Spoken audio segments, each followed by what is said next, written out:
નમસ્તે વિદ્યાર્થી મિત્રો. આજનો આપણો નેક્સ્ટ ટોપિક છે સવર્ગ સંયોજનોમાં સમઘટકતા અથવા તો પછી સંકીર્ણ સંયોજનોમાં સમઘટકતા. સમઘટકતા વિશે તમે ધોરણ 11માં થોડો ઘણો ટોપિક ઓર્ગેનિક કેમિસ્ટ્રીમાં ભણીને આવેલા છો. હવે સમઘટકતાના ટોપિકમાં આપણે એવું ત્યાં ભણેલા છીએ ઓર્ગેનિક કેમિસ્ટ્રીમાં કે જે કંઈ કાર્બનિક સંયોજનો હોય એના અણુસૂત્ર સમાન હોય પણ તેઓના ભૌતિક અને રાસાયણિક ગુણધર્મો જુદા જુદા હોય તો તેઓને આપણે એકબીજાના સમઘટકોની ઘટનાને સમઘટકતા કહેતા. હવે એ જ વસ્તુ અહીંયા પણ આવતી હોય કે જે સંકીર્ણ સંયોજન આપ્યા, જે સવર્ગ સંયોજન આપ્યા છે તેઓના અણુસૂત્રો સમાન હોય પણ તેઓના ભૌતિક રાસાયણિક ગુણધર્મો જુદા જુદા હોઈ શકે અને એના કારણે એમાં પણ સમઘટકતા જોવા મળતી હોય છે. તો અહીંયા સંકીર્ણ સંયોજનોમાં સમઘટકતાનો ટોપિક આપણા માટે એક મોસ્ટ ઇમ્પોર્ટન્ટ ટોપિક સમજાયો છે, જેમાંથી ઘણા બધા MCQ પૂછાય છે. દર સાલ દરેક એક્ઝામમાં ક્વેશ્ચન્સ આના પૂછાતા હોય છે. તો ટોપિકને સમજતા જઈએ સમઘટકતા કઈ રીતે આવે છે. તો સૌથી પહેલાં અણુસૂત્રો સમાન હોય પણ ભૌતિક અને રાસાયણિક ગુણધર્મો જો જુદા જુદા હોય તો તે એકબીજાના સમઘટકો કહેવાય અને એ સમઘટકતા એ ઘટનાને સમઘટકતા તરીકે ઓળખે છે, મતલબ આઇસોમરિઝમ તરીકે ઓળખે છે. તો સમઘટકતા અહીંયા સામાન્ય રીતે સંકીર્ણ સંયોજનોમાં બે પ્રકારની સમઘટકતા જોવા મળે છે. એક બંધારણીય સમઘટકતા અને બીજી અવકાશીય સમઘટકતા. બંધારણીય સમઘટકતા તમે ઓર્ગેનિકમાં ભણી ગયા. અહીંયા અલગ અલગ પ્રકારની બંધારણીય સમઘટકતા સંકીર્ણ સંયોજનમાં આવશે.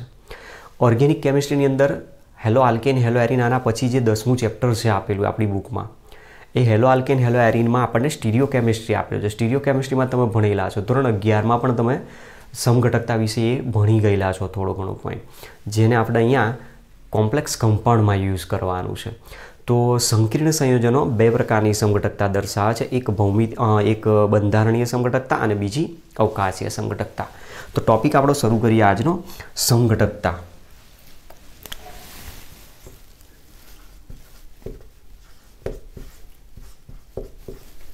સંકીર્ણ સંયોજનોમાં સમઘટકતા ટોપિક બહુ જ ઇમ્પોર્ટન્ટ છે, બરાબર? એટલે ધ્યાન રાખજો કઈ રીતે આમાં સમઘટકતા દર્શાવીએ છે. સામાન્ય રીતે જે સંકીર્ણ સંયોજન જોવા મળે છે એમાં બે પ્રકારની સમઘટકતા જોવા મળે છે. એમાંની એક સમઘટકતા છે જેને આપણે નામ આપીએ છીએ અવકાશીય સમઘટકતા.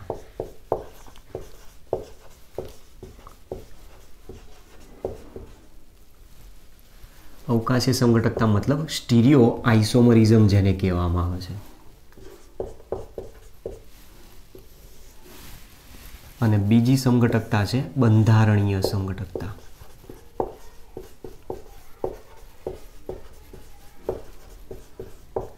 જુઓ, બંનેની ડેફિનેશન આપણને આના ઉપરથી જ મળી શકે છે. અવકાશીય સમઘટકતા કોને કહી શકાય? તો જે સમઘટકોમાં પરમાણુઓની ગોઠવણી અવકાશીય રીતે અલગ અલગ થયેલી હોય એને અવકાશીય સમઘટકતા કહેવામાં આવે. અને બંધારણ સમઘટકતા કોને કહી શકાય? તો જે અણુઓમાં અણુસૂત્ર સમાન છે પણ બંધારણો જુદા જુદા છે તેઓને એકબીજાના બંધારણીય સમઘટક તરીકે ઓળખવાય. પરીક્ષામાં બોર્ડની એક્ઝામમાં મોટાભાગે બંધારણીય સમઘટકતા મેક્ઝિમમ પૂછાઈ ગયેલો ક્વેશ્ચન છે. સાથે સાથે આ અવકાશીય સમઘટકતા આપણી છે, અવકાશીય સમઘટકમાંથી MCQ દર સાલ પૂછાતા હોય છે. છેલ્લા 2-3 વર્ષની અંદર બોર્ડની એક્ઝામમાં પણ આનો ક્વેશ્ચન પૂછાઈ ગયેલો છે. અવકાશીય સમઘટકતા જે જોવા મળે છે એ અવકાશીય સમઘટકતામાં પણ આછા બે પ્રકાર જોવા મળશે આપણને. એમાંથી એક સમઘટકતા જેને આપણે કહીએ છીએ ભૌમિતિક સમઘટકતા અને બીજી એક છે પ્રકાશીય સમઘટકતા.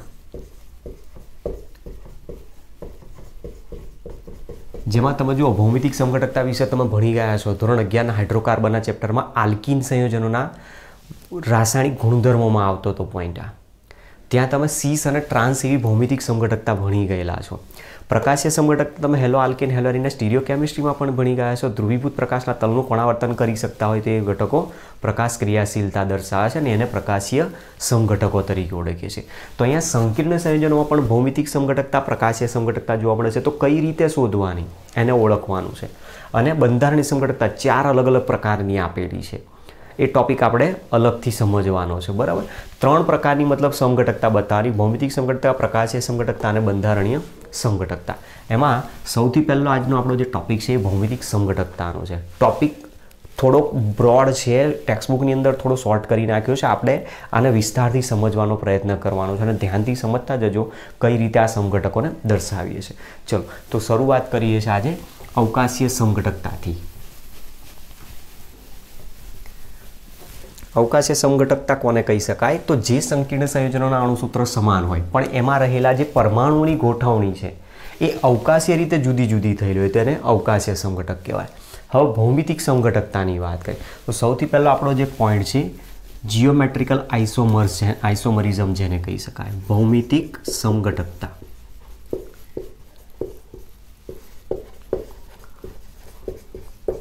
ભૌમિતિક સમઘટકતા એટલે એને કહેવાય જીઓમેટ્રિકલ આઇસોમરિઝમ. મતલબ કે આમાં પરમાણુઓની અવકાશીય રીતે ગોઠવણી અલગ અલગ હશે અને એના કારણે અહીંયા ભૌમિતિક રચનાઓ અલગ પડતી હોય છે. એકબીજા કરતાં અલગ ગુણધર્મ દર્શાવતી ભૌમિતિક રચનાઓ જોવા મળતી હોય અને એના માટે ભૌમિતિક સમઘટકતા શબ્દ વાપર્યો. ભૌમિતિક સમઘટકતા જે જોવા મળે છે એ જે સમઘટકો દર્શાવે એને કહેવાય છે ભૌમિતિક સમઘટકો. ભૌમિતિક સમઘટકો જેને આપણે જીઓમેટ્રિકલ આઇસોમર્સ તરીકે GI તરીકે નામ આપીશું. તો આપણી પાસે બે પ્રકારના સંકીર્ણ સંયોજન છે ML4 ML6 બંને. ML4માં બે પ્રકારનું સંકરણ sp3 અને dsp2.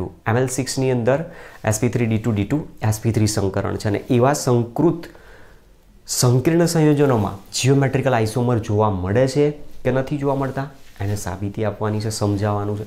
ચલો તો પહેલો પોઈન્ટ આપણે અહીંયા કેસ 1 લઈશું. પહેલા કેસમાં આપણે અહીંયા કોનો ઉપયોગ કરીશું? ML4 સંકીર્ણ છે. ML4 સંકીર્ણ. હવે એ જે ML4 સંકીર્ણ છે એમાં પણ sp3 સંકરણ દર્શાવતું હોય. sp3 સંકરણ ધરાવતા જે સંકીર્ણ સંયોજનો છે એના માટે પર્ટિક્યુલર. હવે આપણે પોઈન્ટ ભણી ગયા સંકરણનો. sp3 સંકરણ જો દર્શાવેલું હોય તો sp3 સંકરણમાં મેટલની આજુબાજુ જે 4 લિગેન્ડ ગોઠવાય છે એ 4 લિગેન્ડ અહીંયા એક સમચતુષ્ફલકીય રચનામાં ગોઠવાય. તો અહીંયા હું લિગેન્ડને ગોઠવી દઉં છું. બરાબર, આ રીતે આપણે એક સંકીર્ણ બનાવ્યો ML4 પ્રકારનો.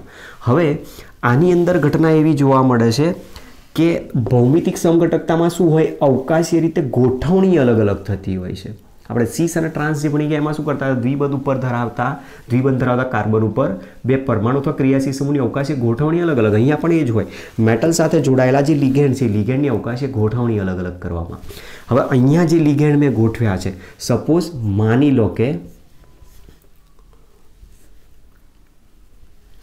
અહીંયા જે લિગેન્ડ ગોઠવું છું એ લિગેન્ડ તરીકે હું અહીંયા 4 4 અલગ ગોઠવી દઉં. A, B, C અને અહીંયા D ગોઠવી દઉં. હવે આ બંનેને જો હું ઇન્ટરચેન્જ કરી નાખું તો D અહીંયા આવી જશે, A અહીંયા આવી જશે. એટલે તરત જ તમે જોશો ને તો ત્યાં શું થતું હોય? સમચતુષ્ફલકીય રીતે જ્યારે ગોઠવણી થતી હોય, સમચતુષ્ફલકીય રીતે જ્યારે ગોઠવણી થતી હોય ત્યારે અણુ સમમિતીય જોવા મળે. સમમિતીય અણુની અંદર કોઈ પણ પ્રકારે તમે બંધારણને જોવાનો પ્રયત્ન કરશો એમાં કોઈ જ ફેરફાર આવે નહીં. ગમે ત્યાંથી તમે જોશો બંધારણ એનું એ જ તમને જોવા મળતું હોય છે. મતલબ અહીંયા તમે લિગેન્ડને ચેન્જ કરશો સ્થાન. લિગેન્ડનું સ્થાન તમે જેવું ચેન્જ કરશો એટલે આપોઆપ અવકાશી રીતે ગોઠવણી એવી પ્રયત્ન કરશે જેથી એનું મૂળ બંધારણ પાછું જોવા મળે. મતલબ સમચતુષ્ફલકીય રચના હોય તો રચના કેવી જોવા મળે છે? સમમિતીય રચના. અને સમમિતીય રચના જ્યારે આપેલી હોય તેમાં કોઈ પણ પ્રકારની સમઘટકતા હોય નહીં. તો આપણે આના પરથી કહી શકીએ છીએ કે ML4 પ્રકારનું સંકીર્ણ છે. ML4 પ્રકારના સંકીર્ણમાં એની અંદર પણ પર્ટિક્યુલર અત્યારે જે મેં બંધારણ આપ્યું છે અહીંયા બધામાં ABCD મેં અલગ અલગ લિગેન્ડ લખ્યા. હવે ABCD અલગ અલગ લિગેન્ડ લખ્યા છે એની જગ્યાએ સપોઝ માની લો કે જે આપણી પાસે પોઈન્ટ છે એમાં MA4 પ્રકારનું સંકીર્ણ છે. MA4 પ્રકારનું જો સંકીર્ણ દર્શાવું તો તમે જોઈ શકશો અહીંયા 4 4 લિગેન્ડ એ પ્રકારના. હવે આ બંનેને તમે ઇન્ટરચેન્જ કરો તો કોઈ બંધારણમાં એનો ફેરફાર થઈ શકશે ખરો? કશું જ કોઈ ફેરફાર ના થાય. તો પહેલાં તમારે પોઈન્ટ આ યાદ રાખવાનો ML4 સંકીર્ણ છે અને કયા પ્રકારનું છે એના આધારે જવાનું છે. સમચતુષ્ફલકીય જ્યારે રચના આપેલી હોય તો સમચતુષ્ફલકીય રચના હંમેશા સમમિતીય રચના, અને સમમિતીય રચનાની અંદર કોઈ પણ પ્રકારની સમઘટકતા જોવા મળતી નથી. તો પોઈન્ટ આપણે અહીંયાથી આ લઈ શકીએ છીએ. sp3 સંકૃત સંકીર્ણમાં Ma4 પ્રકાર, બરોબર, કયો પ્રકાર ગણીએ છીએ આપણે? Ma4 પ્રકાર. sp3 સંકૃત સંકીર્ણમાં સમમિતીય રચના હોવાથી તે ભૌમિતિક સમઘટકતા દર્શાવે નહીં. તો તમારે આ વસ્તુ ધ્યાન રાખવાનું. મેટલ છે સેન્ટરમાં, બરોબર, એક લિગેન્ડ અહીંયા ઉપર છે, એક લિગેન્ડ અહીંયા છે, એક લિગેન્ડ અહીંયા છે અને એક લિગેન્ડ અહીંયા છે. એક્ઝેક્ટલી આ રીતની ગોઠવણી થઈ. હવે તમે શું કરો છો? અહીંયા એક આ લિગેન્ડ છે ને એક આ ઉપરનો છે, એનું સ્થાન તમે ચેન્જ કરશો. સ્થાન ચેન્જ કરશો અને પછી જેવો આ રોટેટ થશે પાછો આ, એટલે મૂળ એનું બંધારણ એ પાછું બતાવી દેશે. એના કારણે એમાં સમમિતિ તલ જોવા મળે. સમમિતિ તલ હોય તો એ સિમેટ્રિકલ મોલેક્યુલ બની જાય. સિમેટ્રિકલ મોલેક્યુલ હોય તો એમાં કોઈ દિવસ ભૌમિતિક સમઘટકતા આવે નહીં. તો મતલબ આ કેસ 1માં આપણને Ml4 સંકીર્ણ જ્યારે sp3 સંકૃત આપેલું હોય ત્યારે બતાવે છે કે એમાં કોઈ જ પ્રકારની ભૌમિતિક સમઘટકતા જોવા મળતી નથી. હવે ધારી લો કે Ml4 સંકીર્ણ કેસ 2 સંકીર્ણ Ml4 જ છે, પણ સંકરણ કયા પ્રકારનું છે? dsp2 સંકરણ હોય. dsp2 સંકરણ જો હોય તો એમાં કયા પ્રકારનું બંધારણ હોય તો સમઘટકતા જોવા મળે, કયા પ્રકારના બંધારણમાં સમઘટકતા જોવા મળતી નથી. મેઇન અહીંયાથી પોઈન્ટ આપણો શરૂ થશે. તો આપણા માટે મેક્સિમમ ઇમ્પોર્ટન્ટ જે ક્વેશ્ચન છે એમાં MCQ એક આ ધ્યાન રાખવાનું. સમચતુષ્ફલકીય સંકીર્ણની અંદર કોઈ પણ પ્રકારની ભૌમિતિક સમઘટકતા જોવા મળતી નથી. એક MCQ ત્યાંથી છે પહેલું. તો પોઈન્ટ તમે નોંધતા રહેજો નોટબુકની અંદર. સમચતુષ્ફલકીય સંકીર્ણ સંયોજનમાં Ml4 સવર્ગાંક 4 ધરાવતા સમચતુષ્ફલકીય sp3 સંકૃત કક્ષક સંકીર્ણમાં કોઈ પણ પ્રકારની ભૌમિતિક સમઘટકતા જોવા મળતી નથી. ચલો કેસ નંબર 2. Ml4 સંકીર્ણ તો છે જ, પણ dsp2 સંકરણ હોય. હવે dsp2 સંકરણ જો હોય તો એની રચના કેવી બતાવીએ છે? સમતલીય સમચોરસ. હવે આવું જ્યારે સંકીર્ણ આપેલા હોય તો એમાં કયા પ્રકારનું બંધારણ હોય તો ભૌમિતિક સમઘટકતા જોવા મળે, કયા પ્રકારના બંધારણમાં જોવા મળતી નથી એ સમજવાનું. ચલો આની અંદર પણ અલગ અલગ પ્રકારના છે. સૌથી પહેલા Ma4 પ્રકાર આપેલો હોય તો ધ્યાનથી તમે જુઓ. સમતલીય સમચોરસ છે મેટલ, મેટલની આજુબાજુ સમતલીય સમચોરસ પ્રકારની 90 ડિગ્રીના ખૂણે 4A પ્રકારના લિગેન્ડ ગોઠવાયેલા હોય, બરોબર. આ પ્રકારની આપણી પાસે એનું બંધારણ જોવા મળે છે. તો આ સમતલીય સમચોરસ રચના થઈ. હવે આ લિગેન્ડને તમે ઇન્ટરચેન્જ કરો. આ એને અહીંયા લાવી દો, આ એને અહીંયા લાવી દો. કોઈ પ્રકારનું બંધારણમાં ફેરફાર થાય એના સિવાય બીજું કોઈ બંધારણ મળી શકે છે? ના. તમે અહીંયાથી આ બંનેને ચેન્જ કરો, બંધારણ એનું એ રહેશે. આ બંનેને ચેન્જ કરો, બંધારણ એનું રહેશે. આને ચેન્જ કરો, આ બંધારણ એનું એ જ રહેશે. મતલબ અહીંયા જીઓમેટ્રિકલ આઇસોમર દર્શાવતું નથી. મતલબ નો જીઓમેટ્રિકલ આઇસોમર. સંખ્યા કેટલી આ પ્રકાર હોય તો 0. તો તમે જુઓ Ml4માં સમચતુષ્ફલકીય અને સમતલીય ચોરસ Ma4 બંને પ્રકારમાં જીઓમેટ્રિકલ આઇસોમર જોવા મળતા નથી. Ma4 એક પ્રકાર આવ્યો. ક્યાં ક્યાં જોવા મળ્યો આપણને? sp3 સમચતુષ્ફલકીય હોય અથવા સમતલીય સમચોરસ dsp2 હોય તો બંનેમાં આ વસ્તુ કોમન બતાવેલી છે. ચલો ત્યાર પછી બંધારણ બી પ્રકારનું જો સપોઝ આપી દીધું હોય, બંધારણ બીમાં શું કરું છું? MaB3 હોય અથવા Ma3B પ્રકારનું બંધારણ આપે. તો જુઓ કોઈ પણ એક બંધારણ લઈએ. સપોઝ મેટલની આજુબાજુ 4 લિગેન્ડ. હવે લિગેન્ડ જ્યારે આપ્યા ત્યારે ધ્યાન રાખજો Ml4 છે સવર્ગાંક 4. સવર્ગાંક 4 હોય તો એ તરીકે જે લિગેન્ડ આપેલા છે બધા એકદંતીય લિગેન્ડ છે. હવે એ જ વસ્તુ અહીંયા A એકદંતીય લિગેન્ડ, B પણ એકદંતીય લિગેન્ડ, તો 4 બંધ બનશે. અહીંયા 3A એકદંતીય લિગેન્ડ, B એકદંતીય, મતલબ A અને B બંને એકદંતીય લિગેન્ડની વાત કરી છે. A અને B એકદંતીય લિગેન્ડ હોવા જોઈએ. તો જ સવર્ગાંક 4 થઈ શકે Ml4 સંકીર્ણ. ચલો હવે આ બંધારણ બનાવીએ છીએ તો સપોઝ માની લો કે એ અહીંયા ગોઠવી દો તો બાકીનામાં અહીંયા બી ગોઠવી શકું. હવે તમે કોઈ પણ રીતે આને ચેન્જ કરવાનો પ્રયત્ન કરો, આને ઇન્ટરચેન્જ કરો. ઇન્ટરચેન્જ કરશો તો ઘટના શું બનશે? હવે ધ્યાનથી સમજજો. અહીંયા પરમ્યુટેશન કોમ્બિનેશન મેથડનો આપણે યુઝ કરીશું. એના માટે શું કરવાની? પેર બનાવવાની. પેર કઈ? સામસામેની પેર લેવાની. તો જો સામસામેની પેર અહીંયા લઈએ તો એની સામે બી છે અને બીની સામે બી દર્શાવશે. આ બંધારણ એની સામે બી, બીની સામે બી દર્શાવે. હવે આ બંનેને હું ઇન્ટરચેન્જ કરું છું. જો એને ઇન્ટરચેન્જ કરવામાં આવે બી બી અહીંયા બી અહીંયા એ. ચલો હવે પરમ્યુટેશન કોમ્બિનેશન આની જેમ યુઝ કરો તો તમે પેર બનાવી શકો છો. જુઓ અહીંયા બીની સામે બી આવી, અહીંયા એની સામે બી છે. કોઈ ચેન્જ આવ્યો? જુઓ એની સામે બી, એની સામે બી, બીની સામે બી, બીની સામે. મતલબ અહીંયા બંધારણમાં કોઈ ફરક પડતો નથી અને એટલા માટે તમે કહી શકો છો કે આમાં પણ કોઈ જ પ્રકારની ભૌમિતિક સમઘટકતા જોવા મળશે નહીં. તો એક Ma4 હોય, Ma3 હોય, Ma3B હોય તો પણ ભૌમિતિક સમઘટકતા જોવા મળતી નથી. તો DsP2 સંકરણમાં એક MAB3 અથવા Ma3B હોય તો આવામાં કોઈ પણ પ્રકારે જીઓમેટ્રિકલ આઇસોમર્સ જોવા મળતા નથી. તો તમારો એક MCQ શરૂઆતમાં અહીંયાથી પહેલો ક્વેશ્ચન છે. ઘણી વખત પૂછાઈ ગયો હોય છે આ ક્વેશ્ચન. ચલો ત્યાર પછી ટાઈપ સી લઈએ. અહીંયા સી ટાઈપ જે આપેલો છે. હવે આની અંદર હું શું કરું છું? બે સમાન અહીંયા ગોઠવવાનો પ્રયત્ન કરું છું. MAA2 તરીકે ગોઠવું છું. અથવા તો પછી પહેલાં તો આપણે મોનોડેન્ટેટનો જ યુઝ કરીએ. MA2B2 તો એ અને બી બંને એક દંતીય લિગેન્ડ થઈ જાય. જે અને બી બંને એક દંતીય લિગેન્ડ હોય તો એમાં ભૌમિતિક સમઘટકો આપણને આ રીતે મળી શકશે. જેમાં માની લો કે બે એ અહીંયા ગોઠવું છું અથવા તો પછી અહીંયા ઉપર ગોઠવી દો બંને અને બે બી અહીંયા ગોઠવી દો. તો આ રીતનું બંધારણ. હવે આ બંનેને ઇન્ટરચેન્જ કરો. જરૂર નથી તમે બે એ અહીંયા જ ગોઠવો. બે એ અહીંયા ગોઠવી શકો, બે અહીંયા ગોઠવી શકો, અહીંયા ગોઠવી શકો. પણ ધ્યાન રાખવાનું એ અને એ ઇન્ટરચેન્જ નહીં કરવાના. બે સરખા પરમાણુ ઇન્ટરચેન્જ નહીં કરવાના. બે અલગ અલગ છે એને ઇન્ટરચેન્જ કરો. તો એ અને બીને જો ઇન્ટરચેન્જ કરીએ તો બંધારણ એક નવું આવશે આમાં.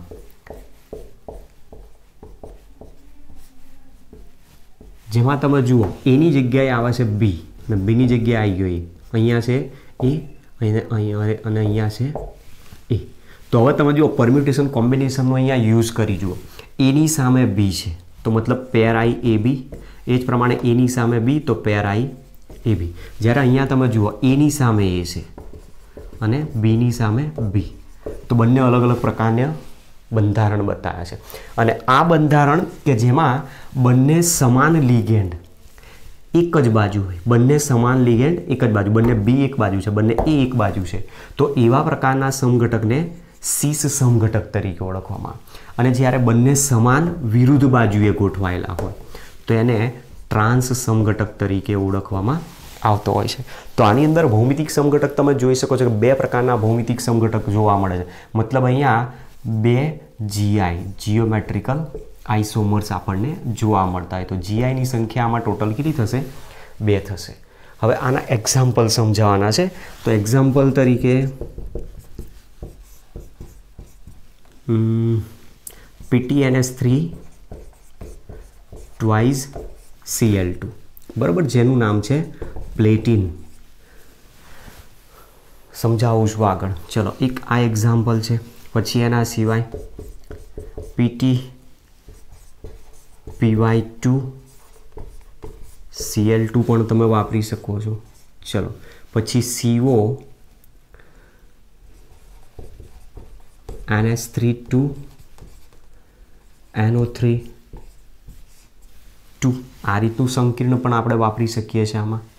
તો આ પ્રકારના અલગ અલગ સંકીર્ણ તમને દર્શાવેલા છે. ત્યાર પછી માની લો કે પેલેડિયમ છે. પેલેડિયમની જોડે અહીંયા હું ગોઠવી દઉં છું PY છે. તો PYની જગ્યાએ સપોઝ માની લો કે અહીંયા કોઈક બીજો સંકીર્ણ એક દંતીય ગોઠવી દો. H2O2 અને પેલેડિયમની જોડે અહીંયા ગોઠવી દઉં છું Br2. હવે તો તમને આવડી જવું જોઈએ કે કોઈ પણ અહીંયા હું લિગેન્ડ ગોઠવું તો પછી એના ઉપર ચાર્જ કેટલો આવશે એ તમને ખબર હોવો જોઈએ. પ્લેટિનમ +2 +4 બંને બતાવે છે, તો અહીંયા મેં +2 તરીકે ગણતરીમાં લીધું. તો આનો ઓક્સિડેશનાંક 0 છે, આનો ઓક્સિડેશનાંક ટોટલ -2, +2 -2 ન્યુટ્રલ થઈ શકે છે. +4 બતાવો તો અહીંયા +2 આવવો જોઈએ. આવા પ્રકારના અલગ અલગ સંકીર્ણ સંયોજનો છે. એમાં આપણે આનો ક્વેશ્ચન અહીંયાથી પૂછાતો હોય છે, સિસ પ્લેટિન અને ટ્રાન્સ પ્લેટિન. તો જુઓ, પ્લેટિનમને સેન્ટરમાં મૂકી દો, ત્યાર પછી બાકી જે રહ્યા એને લિગેન્ડને સમતલીય ચોરસીય રચનામાં ગોઠવી દો. ચલો 2 NH3 અહીંયા ગોઠવી દઈએ. બંને એક જ બાજુ આવી ગયા. બંને NH3 એક બાજુ આવી ગયા, બંને ક્લોરીન એક જ બાજુ આવી ગયા. મેં અહીંયા ગોઠવ્યા છે. એની જગ્યાએ કોઈ એમ કે સર મારે ત્યાં નથી ગોઠવવા, તો અહીંયા ગોઠવી શકો છો તમે, કોઈ ફરક નથી પડતો. કાં તો બંને ઉપર ગોઠવો, કાં તો બંને સાઈડમાં ગોઠવી દો. તો આ પ્રકારનું બંધારણ. હવે આને ઇન્ટરચેન્જ કરવામાં આવે. જો આ બંનેને ઇન્ટરચેન્જ કરીએ તો પ્લેટિનમ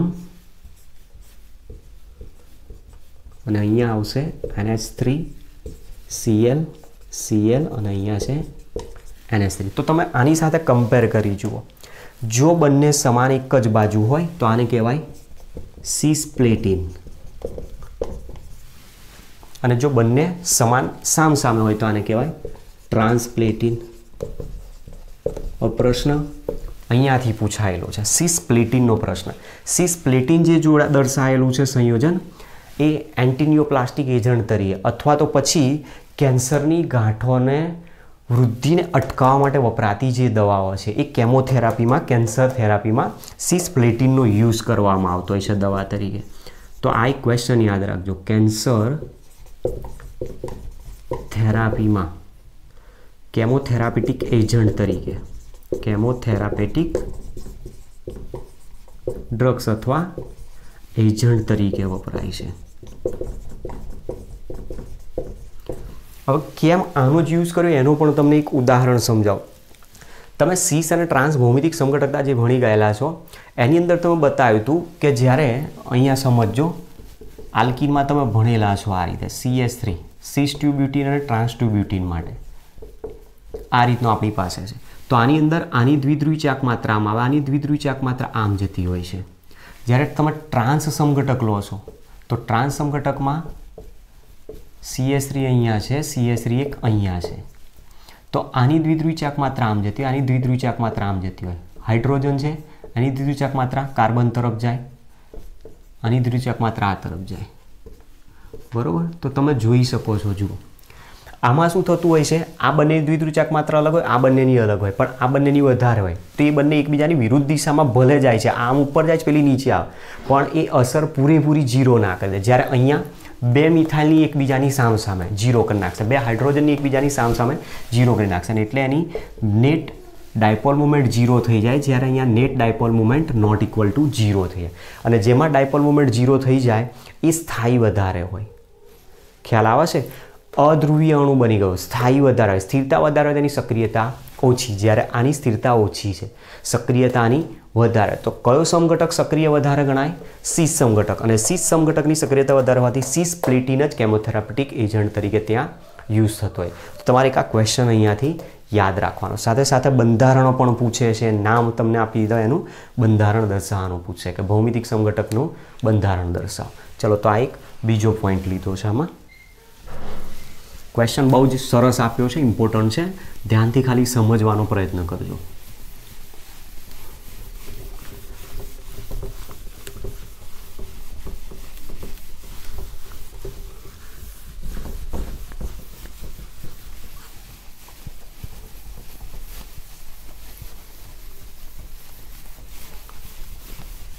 તો M A2B2 પ્રકાર જ્યારે આપેલો હોય તો એવા પ્રકારના સંકીર્ણ સંયોજનોમાં સિસ અને ટ્રાન્સ બે ભૌમિતિક સમઘટક જોવા મળે.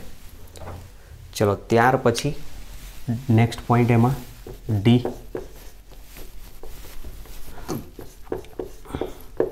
જેમાં હવે બંધારણ લઉં છું MAA2. હવે MAA આપેલો છે તો જ્યાં AA બરાબર દ્વિદંતીય લિગેન્ડ આવશે. કેમ? એનું રીઝન તમે જુઓ. સવર્ગાંક 4 હોવો જોઈએ। સવર્ગાંક 4 ક્યારે કહેવાય? આ દ્વિદંતીય લિગેન્ડ હોય તો ટોટલ દ્વિદંતીય 2 બંધ બનાવે તો ટોટલ 4 બંધ થશે, તો જ ML4 પ્રકાર સવર્ગાંક 4 દર્શાવી શકશે। જ્યાં દ્વિદંતીય લિગેન્ડ તો આપ્યો છે, પણ સાથે સાથે લિગેન્ડ કેવો છે? આ સમમિતીય। સમમિતીય લિગેન્ડ તરીકે કોણ આવી શકે? અહીંયા EN છે, OX2 માઇનસ છે, AC આપેલો છે, એસિટાઇલ એસિટોનેટો જેને કહેવામાં આવે છે, ઇથેન 1,2 ડાયમાઇન ઓક્ઝિલેટો, આ બે વિશે તમને ઓલરેડી ખબર છે। ચલો હવે આના પરથી આપણે સમજવાનો પ્રયત્ન કરીએ।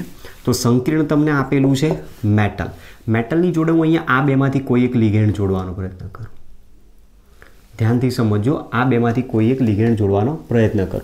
સપોઝ માની લો કે ઉદાહરણથી જ સમજીએ, અહીંયા હું ગોઠવી દઉં છું પ્લેટિનમ, અથવા તો પછી ગોઠવી દઉં છું અહીંયા નિકલ, નિકલ ધાતુ ગોઠવી છે અને એની જોડે મેં ગોઠવી દીધા 2 EN ટ્વાઇસ, આ રીતે પણ આવી શકે। ચલો અહીંયા ગોઠવી દઉં છું પ્લેટિનમ, પ્લેટિનમની સાથે જોડી દઉં છું OX2, પ્લેટિનમ +4, આ ટોટલ -4 થાય, ન્યુટ્રલ તમે દર્શાવી શકો। હવે આવું બંધારણ તમને આપેલું છે નિકલ, નિકલની આજુબાજુ 2 EN ગોઠવવાના છે। EN તમે ગોઠવશો તો EN માં તમે ડાયરેક્ટ આ રીતે પણ અહીંયા ગોઠવી શકો, પણ એ રીતે સમઘટક ખબર પડે નહીં, તો આપણે શું કરીએ? એનું બંધારણ જ ગોઠવીએ, NH2 CH2 NH2 CH2, તો તમે જોઈ શકો છો કિલેટ સંકીર્ણ બનાવે છે અહીંયા। ચલો એ જ પ્રમાણે NH2 CH2 CH2 NH2, આવું સંકીર્ણ સંયોજન આપ્યું છે કે જે સંકીર્ણ સંયોજનોમાં જ્યારે પણ તમે ચેન્જ કરો તો ચેન્જ હંમેશા આમાં 90 ડિગ્રી જ રોટેશન તમે આપી શકશો। 90 ડિગ્રી રોટેશન એટલે આ જે છે એને જ તમે ખાલી આમ ચેન્જ કરી શકશો, આ સામસામેનાને કોઈ દિવસ આપણે ચેન્જ કરી શકતા નથી। આ વસ્તુ એક ધ્યાન રાખવાની છે આમાં, કે રોટેશન આપો ત્યારે તમે માત્ર આને રોટેશન ક્યારેય નહીં આપી શકો, ખાલી આને રોટેશન આપી। હવે આને ફ્લિપ કરીને આમ તમે રોટેટ કરવાનો પ્રયત્ન કરો, બંધારણમાં કોઈ ચેન્જ આવશે? કોઈ ચેન્જ નહીં આવે, કારણ અણુ તમે જુઓ વચ્ચેથી તમે સમતલ પસાર કરો, અહીંયાથી સમતલ પસાર કરો, અહીંયાથી સમતલ પસાર કરો, સરખા ભાગ કરી નાખે છે। મતલબ અણુ કેવો બની જાય છે? સમમિતીય। સમમિતીય અણુ બની જશે તો આમાં તમે ગમે તે રીતે આને ચેન્જ કરશો રોટેશન આપીને, કોઈ જ બંધારણમાં ફરક પડતો નથી। મતલબ અહીંયા જીઓમેટ્રિકલ આઇસોમર જોઈ શકાતો નથી। ચલો ત્યાર પછી E, એમાં દર્શાવું છું MAB2, જ્યાં AB બરાબર દ્વિદંતીય લિગેન્ડ છે। પણ તમે હવે અહીંયા જોઈ શકો છો, અહીંયા જે ઇલેક્ટ્રોન દાતા પરમાણુ હતા બંને એક સરખા હતા, તો બંને નાઇટ્રોજન, આની અંદર અહીંયા બંને જગ્યાએ ઓક્સિજન આવશે। જુઓ બંધારણ પણ એનું બંધારણ બતાવીએ છીએ। પ્લેટિનમ ઓક્ઝેલેટો લિગેન્ડ છે, ઓક્ઝેલેટો લિગેન્ડમાં oxygen oxygen oxygen oxygen, C double bond O, C double bond O, પછી એ જ પ્રમાણે C double bond O, C double bond O। તો તમે આને રોટેશન આપી જુઓ, રોટેશન તમે આપશો કોઈ ચેન્જ નહીં થાય, એનું એ જ બંધારણ આવે, એટલા માટે એમાં કોઈ પ્રકારની ભૌમિતિક સમઘટકતા જોવા મળતી નથી। એટલે તમારે આ વસ્તુ ધ્યાન રાખવાનું છે। અહીંયા દ્વિદંતીય લિગેન્ડ હોય, દ્વિદંતીય લિગેન્ડનું પરિભ્રમણ 90 ડિગ્રીએ જ થઈ શકે, નહીતર થશે શું પ્રોબ્લેમ? એની અંદર એક એ વસ્તુ વિચારવા જેવી છે કે જ્યારે તમારી પાસે મેટલ આપેલો છે, મેટલની આજુબાજુ તમે જે લિગેન્ડ ગોઠવેલા છે બરાબર, એના દ્વારા તમે આ રીતનું બંધારણ એક બનાવો છો, અથવા તો પછી તમે અહીંયા આ રીતે પણ દર્શાવી શકો છો। હવે આનું તમે રોટેશન આપવાની વાત કરો છો, રોટેશન તમે આપશો તો આ રોટેશન અહીંયાથી પોસિબલ છે 90 ડિગ્રી, પણ તમે જ્યારે આમ ક્રોસ રોટેશન આપશો 180 ડિગ્રી, તેમાં શું થાય? એક પ્રકારનો સ્ટ્રેન, તણાવ ઉત્પન્ન થાય, તણાવ ઉત્પન્ન થાય તેની સ્ટેબિલિટી ઓછી થઈ જતી હોય છે। ચલો આના ઉપર જઈએ, દ્વિદંતીય લિગેન્ડ, જ્યાં દ્વિદંતીય લિગેન્ડમાં AB તરીકે જે આપ્યું એ કયા પ્રકારનો ગણવાનો? અસમમિતીય લિગેન્ડ। અસમમિતીય લિગેન્ડ તરીકે કોનો ઉપયોગ કરીશું? ગ્લાયસિનેટો। ગ્લાયસિનેટો એટલે NH2CH2COO માઇનસ, બરાબર, એમાં 2 ઇલેક્ટ્રોન દાતા છે, એક ઓક્સિજન અને એક નાઇટ્રોજન। હવે આનો યુઝ કરીએ, જેના દ્વારા આપણે ઉદાહરણથી સમજીએ। દાખલા તરીકે ઉદાહરણ, અથવા તો તમે જુઓ આનું બંધારણ પણ તો બનાવશો તો બંધારણ પરથી પણ ખ્યાલ આવી જશે। મેટલ મેટલની આજુબાજુ એ બી ઇલેક્ટ્રોન દાતા પરમાણુ. તમે આને જોઈન્ટ કરી દો. હવે શું કરો, આને ઇન્ટરચેન્જ કરી નાખો, 90 ડિગ્રીએ રોટેટ કરી નાખો. 90 ડિગ્રીએ રોટેટ કરશો તો એની અંદર એ બી અને અહીંયા આવી જશે બી એ. તો તમે જુઓ આમાં પરમ્યુટેશન કોમ્બિનેશનનો તમે યુઝ કરી શકો છો. બંને સમાન એક બાજુ આવી ગયા તો આ સી સમઘટક થઈ ગયો. બંને સમાન એ સામે જતા રહ્યા તો આ ટ્રાન્સ સમઘટક દર્શાવે છે એવું કહી શકીએ. હવે એને આપણે એક્ઝામ્પલ પરથી સમજીએ. ઉદાહરણ તરીકે PtGlY2 પ્લેટિનમ છે. પ્લેટિનમની આજુબાજુ ગ્લાયસિનેટો લિગેન્ડ ગોઠવી દો. ગ્લાયસિનેટો લિગેન્ડ ગોઠવો તો ઇલેક્ટ્રોન દાતા નાઇટ્રોજન અને ઓક્સિજન છે તો એકમાં અહીંયા NH2 ગોઠવી દો, અહીંયા ઓક્સિજન, અને NH2ની જોડે છે CH2 અને આની જોડે છે C ડબલ બોન્ડ O. તો આ રીતનું બંધારણ થશે. એ જ પ્રમાણે આમાં NH2 CH2 C double bond O oxygen. હવે તમે બેમાંથી કોઈ એક ચક્રીય રચનાને રોટેટ કરો. માનો લો કે આ ચક્રીય રચનાને હું રોટેટ કરી નાખું. જે ચક્રીય રચનાને રોટેટ કરું, પ્લેટિનમ સવર્ગ સહસંયોજક બંધ, તો અહીંયા ઓક્સિજનની જગ્યાએ નાઇટ્રોજન અને નાઇટ્રોજનની જગ્યાએ આવે છે ઓક્સિજન. તો તમે જોઈ શકો, જો આને રોટેટ કરી તો ઓક્સિજન ઉપર જશે, NH2 નીચે આવી જશે, C double bond O CH2. એ જ વસ્તુ આમાં NH2 CH2 O C double bond O. તો જુઓ બંધારણ, અહીંયા ઇલેક્ટ્રોન દાતા પરમાણુ સમાન જે આપ્યા, બંને એક બાજુ, બંને નાઇટ્રોજન એક બાજુ, બંને ઓક્સિજન એક બાજુ. જ્યારે અહીંયા બંને સમાન ઇલેક્ટ્રોન દાતા પરમાણુ વિરુદ્ધ બાજુએ આપેલા છે અને એટલા માટે આ બંધારણ કોને મળતું આવે છે? સી સમઘટકને. અને આ બંધારણ કોને મળતું આવે છે? ટ્રાન્સ સમઘટકને મળતું આવે છે. તો MeB2 ટાઈપ જ્યારે આપેલો હોય તો એ સમતલ્ય સમચોરસ સંકીર્ણમાં આપણને સીસ અને ટ્રાન્સ પ્રકારના બે ભૌમિતિક સમઘટક મળી શકે છે. બરાબર, ચલો તો આ એક ક્વેશ્ચન છે આ રીતનું. ત્યાર પછી હવે સપોઝ માની લો કે જે લિગેન્ડ જોડાયેલા છે, ચારે ચાર લિગેન્ડ અલગ અલગ હોય. પહેલાં ચારે ચાર સમાન લીધા, પછી 3 સમાન લીધા, પછી 2 સમાન લીધા. હવે અહીંયા એક પણ સમાન નહીં, ચારે ચાર અલગ અલગ. ચારે ચાર અલગ અલગ પ્રકારના જો આપેલા હોય તો એમાં કુલ કેટલા સમઘટકો મળે? એક ક્વેશ્ચન છે MCQમાં પૂછાયેલો. જેવો ક્વેશ્ચન અહીંયાથી પૂછાય છે એવો ત્યાં એ પણ પૂછાય છે. ચલો સમજીએ એમાં પણ. તો પોઈન્ટ નેક્સ્ટ છે એમાં F, જેની અંદર MABCD પ્રકારનું સંકીર્ણ સંયોજન આપેલું હોય. તો પરમ્યુટેશન કોમ્બિનેશનનો અહીંયા યુઝ કરી શકીએ છીએ. AB નો ગ્રુપ બનાવો એક અને CD નું ગ્રુપ બનાવો, પછી એની જોડે C, Bની જોડે D, એની જોડે D અને Bની જોડે C મૂકી દો. તો તમે જુઓ ગોઠવણી કેટલી થઈ શકે? 3 જ. તો મતલબ 3 જીઓમેટ્રિકલ આઇસોમર તમને આમાં જોવા મળી શકે. પ્રશ્ન એક આ છે, MABCD પ્રકારનું જો બંધારણ હોય જેમાં ચારે ચાર લિગેન્ડ એકદમથી અલગ અલગ પ્રકારના હોય તો એ સંકીર્ણના ભૌમિતિક સમઘટકો કેટલા? તો કુલ સમઘટકો કેટલા થાય? 3 થાય. કઈ રીતે આવે છે એ પણ જુઓ. Metal A B C D. હવે જે પરમ્યુટેશન કોમ્બિનેશનનો જે યુઝ કર્યો એમાં ધ્યાન રાખવાનું છે તમારે. એને કોન્સ્ટન્ટ રાખેલો છે તો આને ફિક્સ કરી દેવાનું, બાકીનાને તમારે ચેન્જ કરો. પહેલાં એની સામે C આવો, પછી એની સામે B લાવો, એની સામે D લાવો, એ પ્રમાણે ચેન્જ કરો. તો આ એક બંધારણ મળ્યું આપણને. હવે અહીંયા શું કરું છું? આ બંનેને ઇન્ટરચેન્જ કરું. મેટલ સવર્ગ સહસંયોજક બંધ, અહીંયા C આવશે, અહીંયા B આવશે, અહીંયા D છે ને અહીંયા A ફિક્સ છે. તો આ બીજું બંધારણ આવ્યું. ચલો હવે આ બંનેને ઇન્ટરચેન્જ કરો. એની સામે હવે કોને લાવી દો? ડીને લાવી દો. મેટલ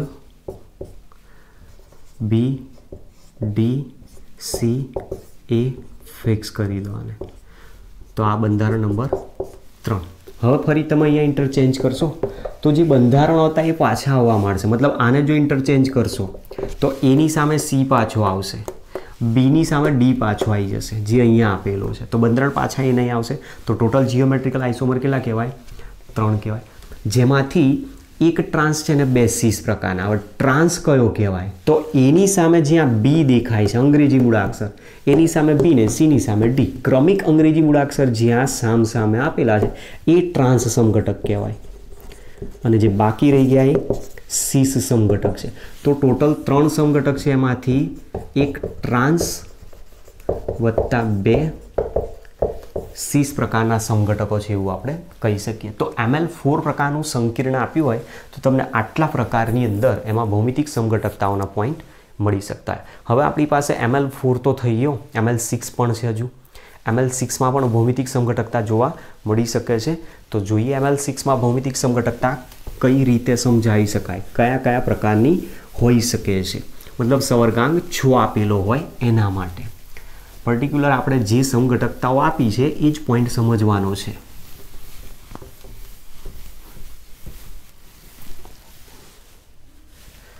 તો આની અંદર હવે પોઈન્ટ લઈએ છે ML4 સંકીર્ણની જગ્યાએ ML6. ચલો, તો આ ક્વેશ્ચન MCQ પૂરો થઈ ગયો. MABCD પણ કમ્પ્લીટ થઈ ગયો. તો નેક્સ્ટ જીઓમેટ્રિકલ આઇસોમર બતાવવાનો છે આપણે ML6માં.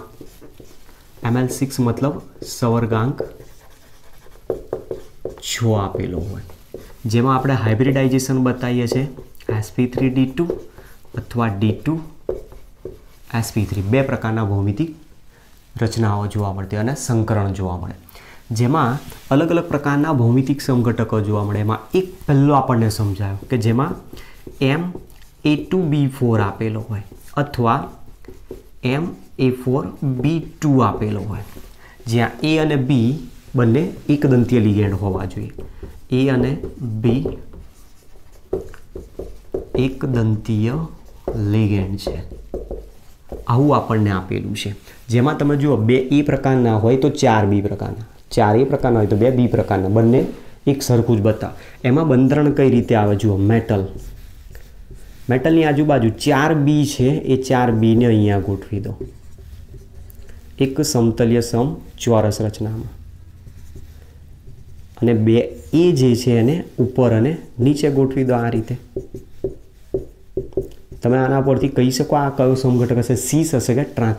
ચલો, હવે બીજામાં શું કરીએ છીએ, બેમાંથી કોઈ એક A અને B ને ઇન્ટરચેન્જ કરી નાખો, કાં તો આ બંનેને, કાં તો આ બંનેને, કાં તો આ બંનેને, કાં તો આ બંને, કાં તો ઉપર ચેન્જ કરી શકો. મતલબ એની જગ્યાએ એક બીને લાવી દો અને બીની જગ્યાએ એક એને લઈ જાઓ. ચલો, એ પ્રમાણે જો બંધારણ લઈએ મેટલ, તો અહીંયા A રાખો, અહીંયા B મૂકી દો. સપોઝ માની લો કે આપણે આને ઇન્ટરચેન્જ કર્યો છે, તો અહીંયા A ગોઠવી દો, B B B, અને એના દ્વારા આ બનેલી અષ્ટફલકીય ભૌમિતિક રચના. તેમાં તમે જોઈ શકો છો, અથવા તો પછી એકની સામે એ નહીં, 2 એની ઇન્ટરચેન્જ કરો. આ બંનેને અહીંયા ઇન્ટરચેન્જ કરી નાખ્યા. આપણે આને પણ A તરીકે લાવી દો, આને B તરીકે લાવી દો. બંને પરમાણુ ત્યાંથી હટાવી દીધા. પહેલાં શું કર્યા, 4 એક સમતલમાં ગોઠવી દીધા અને 2 સમતલની ઉપર અને નીચે સમાન ગોઠવ્યા. હવે શું કર્યું, આ બંનેને ઇન્ટરચેન્જ કરી નાખ્યા. ગમે તે બાજુ Bને એની હટાવીને B લાવી દીધા.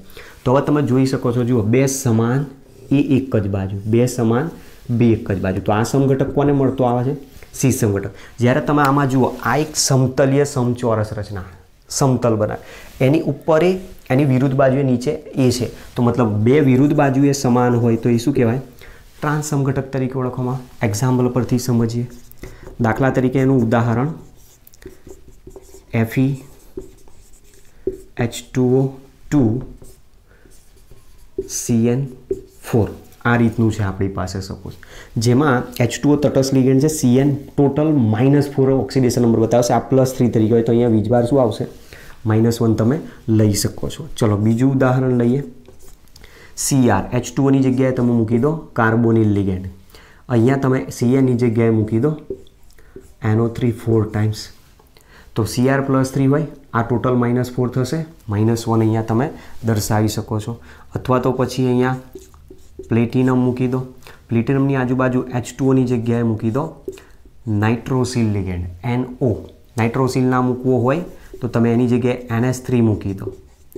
કોઈ પણ એકદંતીય તમે ગોઠવી શકો છો. અહીંયા આપેલો છે CN. CNની જગ્યાએ તમે સપોઝ માની લો કે અહીંયા હું ગોઠવી દઉં છું અત્યારે H2O4 પ્લેટિનમ +2 તરીકે ગણો, આ 0 તો અહીંયા તમે +2 ચાર્જ દર્શાવી શકો. તો આવા પ્રકારના અલગ અલગ સંકીર્ણ સંયોજનો આમાં હોઈ શકે. હવે એના બંધારણથી સમજીએ. જુઓ, પહેલું બંધારણ જે આપ્યું એને સમજવાનો પ્રયત્ન કરીએ. Feની જોડે 4 સાઇનો લિગેન્ડ છે અને 2 H2O લિગેન્ડ છે. તો સાઇનોને અહીંયા ગોઠવી દો. CN એના દ્વારા બનેલી એક સમતલીય સમચોરસ રચના. એની ઉપર અને નીચે 2 H2O લિગેન્ડ ગોઠવાય, એક્વા લિગેન્ડ. તો જુઓ, આ બંધારણ સમતલીય સમચોરસ, ઉપર અને નીચે સમાન લિગેન્ડ. તો આ બંધારણ કોને મળતું આવ્યું? ટ્રાન્સ સમઘટકને. ચલો હવે આ બંને અહીંયા ચેન્જ કરી નાખીએ. તો Fe અહીંયા ગોઠવી દો, H2O અહીંયા ગોઠવી દો, H2O. જરૂર નથી, તમે 2 H2O હટાવી દો અને ગમે ત્યાં અહીંયા ગોઠવી દો, બરાબર. અને બાકી રહ્યા એ CN અહીંયા ઉપર અને નીચે આવી જશે CN અને એના દ્વારા બનેલી એક સમતલસ રચના. તો તમે જુઓ, અહીંયા સામસામે સરખા, અહીંયા સામસામે સરખા બરાબર, પણ અહીંયા એક જ સમતલ એક જ લિગેન્ડ દ્વારા હતું. અહીંયા સમતલમાં તમે જુઓ, આ 2 સરખા એક બાજુ આવી ગયા, આ 2 સરખા એક બાજુ આવી ગયા. તો મતલબ સમઘટક કોને મળતો આવ્યો? C સમઘટકને મળતો આવે છે. તો આ જે સંકીર્ણ છે એનો સવર્ગ વર્તુળમાં તમારી પાસે વીજભાર આપ્યો હોય એ પ્રમાણે વીજભાર તમે અહીંયા -1 મૂકવો પડશે. તો અહીંયા પણ એનો વીજભાર મૂકી દઈએ -1. તો આ રીતે સંકીર્ણ સંયોજનો સીસ અને ટ્રાન્સ આવું પ્રકારનું બંધારણ હોય તેમાં દર્શાવી શકે છે. ચલો, ત્યાર પછી પોઈન્ટ બી. આ એક મોસ્ટ IMP આપણને સમજાયો છે. કયું છે? તો MA3B3. તમારે આ ધ્યાન રાખી લેવાનું. A અને B બંને 3 એક સરખા જ જ્યારે આપેલા ત્યારે પણ એમાં સમઘટકતા જોવા મળી શકે. કઈ સમઘટકતા આવે છે એ પ્રશ્ન અહીંયાથી પૂછાય. ચલો, પહેલાં તો આને ગોઠવી દઈએ, જેમાં એ અહીંયા ગોઠવી દઉં છું. બાકી રહી ગયા એની જગ્યાએ અહીંયા ગોઠવી દઉં છું B. એના દ્વારા બનેલી એક સમતલીય સમચોરસ રચના. બીજા સંકીર્ણમાં બંધારણમાં જ્યાં 2 B દેખાયા છે એની જગ્યાએ એક B હટાવી દેવાનું. B એક અહીંયા હટાવી દઈને એ મૂકી દઉં છું, બરાબર. સપોઝ માની લો કે તમે આને ઇન્ટરચેન્જ કરી નાખ્યો છે અથવા આને ઇન્ટરચેન્જ કરો, બેમાંથી કોઈ પણ ઇન્ટરચેન્જ કરો. માની લો કે આપણે આને ઇન્ટરચેન્જ કર્યો તો અહીંયા બીની જગ્યાએ આવી જશે A, અથવા તો પછી અહીંયા પણ આવી જશે એ જ રીતે. અને અહીંયા તમને આપેલો છે A, ત્યાર પછી અહીંયા છે A, અહીંયા છે B, બરાબર. ધ્યાનથી જોજો આમાં. એના દ્વારા બનેલી એક સમતલીય સમચોરસ રચના. આવું જ્યારે સંકીર્ણ સંયોજન આપેલું હોય કે જેમાં A અને B બંને 3 લિગેન્ડ જ આપેલા હોય તો એમાં 2 પ્રકારના ભૌમિતિક સમઘટક જોવા મળે. એમાં એકને કહેવાય છે મેરિડિયોનલ અને બીજાને કહેવાય છે ફેશિયલ. મેરિડિયન એટલે MAR તરીકે ઓળખાય જેને શોર્ટ ફોર્મમાં, અને ફેશિયલ એટલે FAC તરીકે ત્યાં દર્શાવતા હોય. કયો મેરિડિયોનલ હોય ને કયો ફેશિયલ? તો જ્યાં સમાન 3 લિગેન્ડ એક જ સમતલમાં હોય એને કહેવાય છે મેરિડિયોનલ, અને બીજો જે છે એને કહેવાય છે ફેશિયલ, બરાબર. સિમ્પલમાં સિમ્પલ આ લોજિક યાદ રાખવાનું છે. અથવા તમે જોઈ શકો છો, જુઓ આ 2 પાર્ટી અહીંયા બેઠેલી છે. અહીંયા મીટિંગ માટેનું એક આખું ટેબલ છે. 2 પાર્ટી વચ્ચે મીટિંગ થાય છે, બરાબર. મૂવીની અંદર આપણે મોટાભાગે આવું જોતા હોઈએ છીએ કે 2 અલગ અલગ એરિયાના 2 ભાઈ ડોન હોય, ભેગા થાય એટલે એક વચ્ચે ટેબલ ગોઠવેલું, આજુબાજુ બધી ખુરશીઓ ગોઠવેલી, એમાં છેડા ઉપર સામે 2 મેઇન હેડ બેઠે, એના 2 ડોન, એના ટેબલ ગોઠવી દીધા હોય. એ બંને ફેસ ટુ ફેસ જ્યારે વાત કરતા હોય, ફેસ ટુ ફેસ જ્યારે વાત કરતા હોય તો ફેશિયલ કહેવાય છે, બરાબર. તો આ બંને ફેસ ટુ ફેસ એકબીજા સાથે વાત કરી શકે. જ્યારે તમે આના પરથી ડાયરેક્ટ યાદ રાખી શકો છો 3 સમાન, એની જગ્યાએ તમે B પણ 3 એક સમતલમાં ગણો. જો 3B એક સમતલમાં આવે, 3A એક સમતલમાં આવે તો એને મેરિડિયોનલ સમઘટક તરીકે ઓળખવામાં આવે છે. તો દાખલા તરીકે તમારે એક્ઝામ્પલ બનાવવું હોય તો એક્ઝામ્પલમાં તો કશું છે નહીં. એક્ઝામ્પલ બનાવવા માટે અહીંયા મૂકી દો કોબાલ્ટ અહીંયા NH3 3 ગોઠવી દો, NH3 3 અને Cn અહીંયા ગોઠવી દો 3. કોબાલ્ટ +3 આયન તરીકે આ 0 હોય, આ ટોટલ -3 થાય તો +3 -3 0 થઈ જશે. હવે એનું બંધારણ જો તમારે બનાવવું હોય તો બંધારણ પણ બનાવી શકીએ છીએ આપણે, જે એક્ઝેટાની જેમ જ આવશે. ચલો તો બંધારણ કોબાલ્ટની આજુબાજુ લિગેન્ડ ગોઠવવાના છે. હવે એ લિગેન્ડ ગોઠવીએ ત્યારે 3 સાઇનો લિગેન્ડને એક સમતલમાં ગોઠવી દો. બાકી રહી ગયા ત્યાં NH3 ગોઠવી દો, NH3 NH3 NH3. તો તમે જુઓ આ એક સમઘટક આવ્યો જેને આપણે કયો કહીશું, મેરિડિયોનલ કોબાલ્ટ.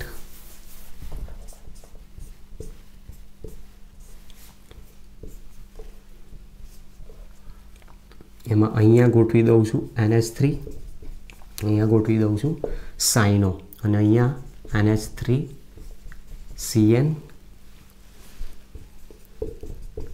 NH3 Cn. આ રીતનું સંકીર્ણ બનાવતું હોય. તો આની અંદર તમે જુઓ બે સામસામે આવી ગયા તો આને કહેવાય ફેશિયલ. હવે આમાં પણ પ્રશ્ન છે કે ફેશિયલ અને મેરિડિયોનલમાંથી કયો સીસ સમઘટક કહેવાય, કયો ટ્રાન્સ સમઘટક કહેવાય. તો આપણી પાસે એ પણ જવાબ અહીંયા શોધવો પડશે, કયો સીસ કહેવાય ને કયો ટ્રાન્સ સમઘટક કહેવામાં આવતો હોય છે. તો તમે આની અંદર જોઈ શકો છો આપણે શું કહીએ છીએ, બે સમાન એક જ બાજુ હોય તો બે સમાન સામસામે હોય તો ટ્રાન્સ. તો મતલબ જુઓ બે બી સામસામે આવી ગયા તો મતલબ આ કોને મળતો આવે છે, ટ્રાન્સને મળતો આવે છે, અને આ કોને મળતો આવે છે, સીસને મળતો આવે છે, એવું તમે કહી શકો છો. સમાન લિગેન્ડ એક બાજુ આવે છે, જુઓ અહીંયાથી જોઈ શકો છો તમે, અહીંયાથી જોઈ શકાય છે.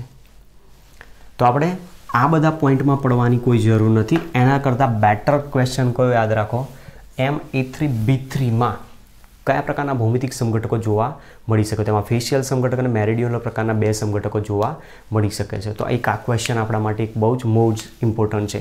ઘણી વખતે આ પૂછાતો હોય છે ક્યારેક MA3B3 ભૌમિતિક સમઘટકો ઉદાહરણ આપી સમજાવો. તો તમારે આ રીતે ઉદાહરણ દર્શાવવા પડે. ઉદાહરણમાં કશું કરવાનું નહીં, અહીંયા કોઈક ધાતુ લઈ લો અને 3 સમાન લિગેન્ડ એક દંતીય ગોઠવી દો. NH3ની જગ્યાએ તમે કોઈ પણ લિગેન્ડ લઈ શકો, PY મૂકી દો, H2O મૂકી દો, CO મૂકો, NO મૂકો. Cnની જગ્યાએ તમે ગમે તે એક દંતીય લિગેન્ડ ગોઠવી શકો છો. F- ગોઠવો, Cl- ગોઠવી દો, OH- ગોઠવી દો, NH2- ગોઠવો. અલગ અલગ પ્રકારના લિગેન્ડ તમે ગોઠવી શકો છો.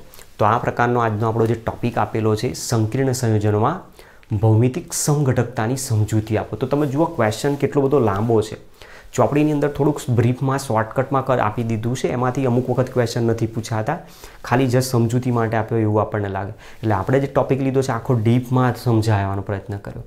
એમાંથી ગમે ત્યાંથી તમને MCQ મળી જાય, ગમે ત્યાંથી ક્વેશ્ચન, શોર્ટ ક્વેશ્ચન સ્વરૂપે મળે, તમને જવાબ આવડવો જરૂરી છે. ઓકે, તો આ આજનો ટોપિક હતો એ ભૌમિતિક સમઘટકતાનો છે.